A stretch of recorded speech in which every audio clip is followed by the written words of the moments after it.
إذا همت النفس بالمعصية فذكرها بنظر الله، لا يكن الله أهون الناظرين إليك. إذا خلوت يوما بريبة والنفس داعية إلى العصيان فقل لا أستحي من نظر الإله، فإن الذي خلق الظلام يراني. الله الله في مراقبة الحق جل في علاه، الله الله في الخلوات، الله الله في البواطن، الله الله في النيات، فإن عليكم من الله عينا ناظرة. راقب العواقب تسلم، لا تمل مع الهوى فتندم. أين لذة المعصية؟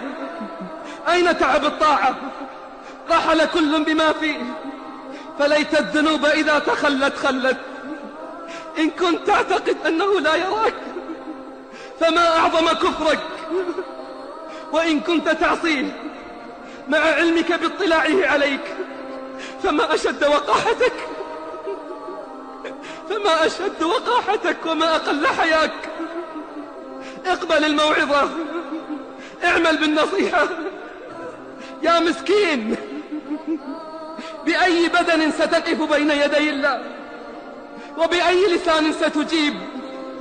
أعد للسؤال جوابا وللجواب صوابا. فماذا أعددت للنجاة من عظيم عقاب الله وأليم عذابه؟ لا يندفع ذلك إلا بحسن التوحيد وخندق الطاعات.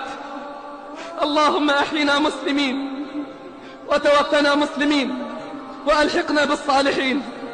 اللهم إنا نسألك خشيتك في الغيب والشهادة، ونسألك قول الحق في الرضا والغضب، ونسألك القصد في الفقر والغنى، ونسألك الرضا بعد القضاء وبرد العيش بعد الموت، ونسألك لذة النظر إلى وجهك والشوق إلى لقائك في غير ضراء مضرة ولا فتنة مضلة.